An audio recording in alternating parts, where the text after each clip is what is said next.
The soul's journey is one of the hardest things for a human to come to terms with. Its eternal nature allows it to seem reckless, constantly testing the limits of its own longitude and latitude, stretching the boundaries of its being, and seeking out the experiences that will launch it into lower depths and greater heights. Its most impactful interactions are played out through soul contracts. So today, I'm going to be explaining what a soul contract is, the different kinds of soul contracts we make, and at the end of this video, I will tell you how you know a soul contract has ended. Soul contracts are agreements that we made with other souls before and during this physical incarnation in order to provoke us in some way into higher states of consciousness. No matter how small or large of a role the agreement plays in our lives, soul contracts ultimately all have the same purpose and end goal, which is to liberate the being from the karmic wheel. Soul contracts all have this specific purpose built into them, even if they don't look like they do at face value. However, the face value of these agreements is still very important. They are the yarn with which we weave the plot of our life's tapestry with. There are soul contracts we make with others that are intentionally ill-fated, and some that are a source of constant and ongoing support along our journey. Some contracts are made to trigger us into awakening, while others escort us into a deeper level of self-love and acceptance. Some even violate our boundaries to such an extent that we have no choice but to stand up for ourselves in a manner that is unfamiliar and foreign. There are countless ways we engage with others through these contracts.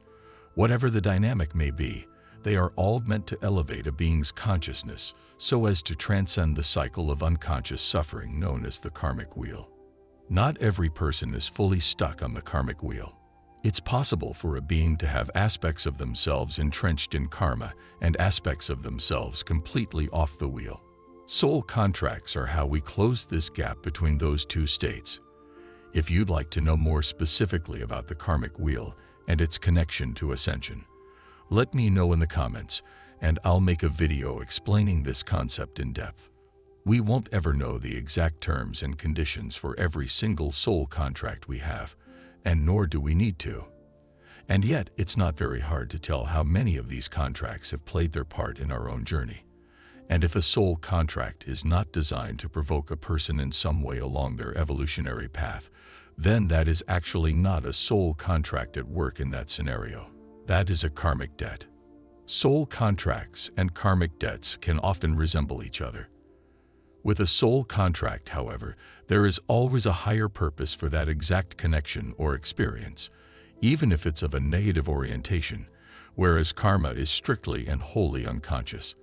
Karma is what we are pulled toward but didn't choose. It chooses us.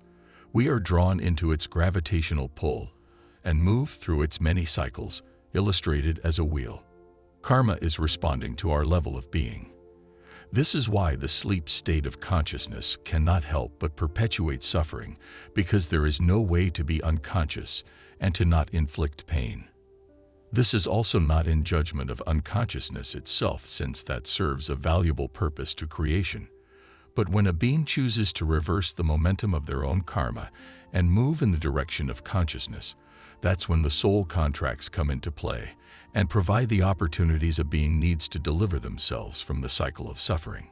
So, we always have the capability to learn from any circumstance, connection, or experience, regardless of whether it's karmic or a soul contract. But with soul contracts, they are intentional agreements with others who are meant to come into our life at a certain point to play a certain role and vice versa. These connections can be mutually significant or impact one person more than the other. The quality of the experience during a soul contract is entirely dependent on what version of themselves each person involved in the soul contract is. For instance, a person may meet someone at a party and think they're weird, and that will affect the quality of that soul contract.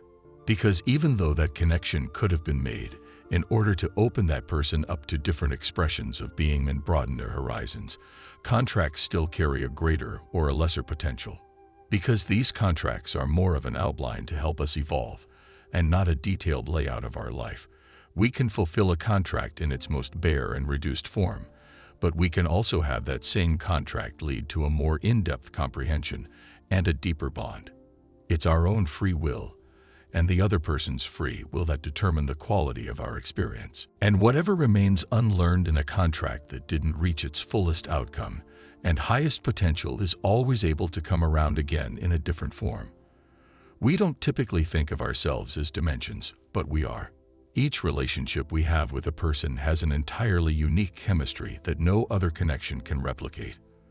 We are a different version of ourselves with every single person we know, and not because we are being fake or inconsistent, but because our dimensions merge with another in a way that cannot produce the same exact results.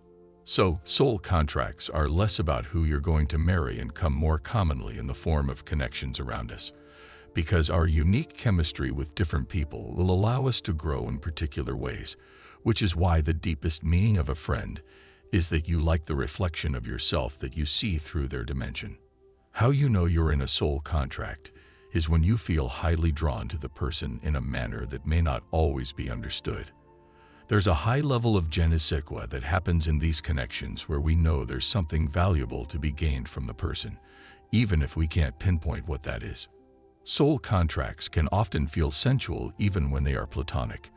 This is because we are attracted to our soul contracts, and the sensation of attraction holds a strong charge within it that can be translated as captivating. And it would need to feel captivating in order for it to have significance in our life.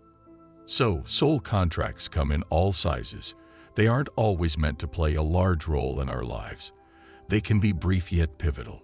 Some soul contracts can be more meaningful and profound than others.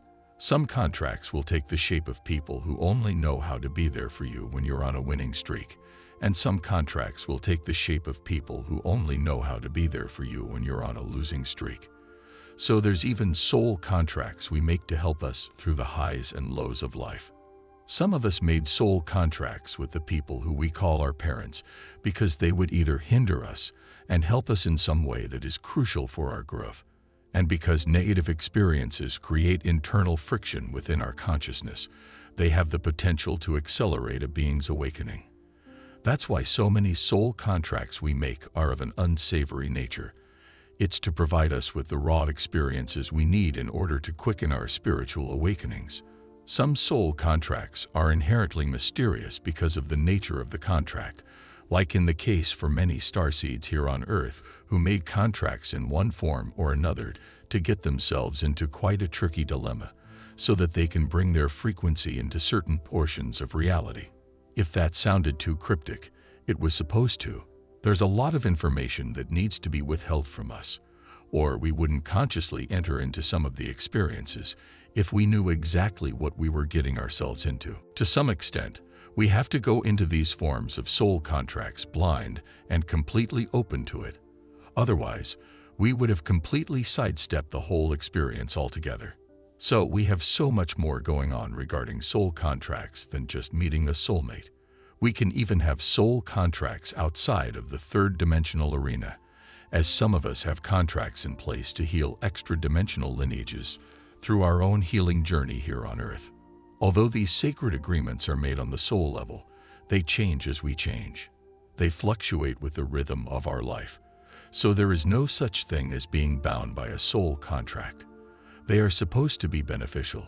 So even if you made one that is not pleasant in order to experience something that is not pleasant, that still doesn't require you to stay in an unpleasant situation.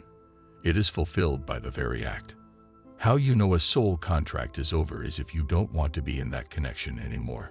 So there's no reason to seek out how to break a soul contract because we aren't bound by them. The moment a person believes they are bound to a connection, they are actually in a karmic bond and not a soul contract. The energy of addiction is a lot stronger in a karmic bond. So the different ways a person justifies staying in that connection often reflect that. One of the ways a person can justify staying in a karmic bond is by convincing themselves that they are fulfilling a soul contract and that it's not over. That's simply not true. It's over when you say it's over. Anything else is superstition. In fact, the way that you can tell if a soul contract has ended is you won't even be drawn to that connection anymore. The person, the lessons, the understanding that was needed will have a sense of being fulfilled. Soul contracts don't even need to end badly in order to feel a sense of it being fulfilled, because every situation is different. The way that each soul contract ends will also take on its own tone, whether you feel at peace, content, sad, relieved, no matter what. How you will be able to tell whether or not a contract has ended is when you are not feeling drawn to that situation anymore, and there's nothing in it that you feel you need. I hope this has brought lower depths and greater heights to your soul's journey. Make sure to subscribe to my channel for higher dimensional guidance through spiritual awakenings. See you next time.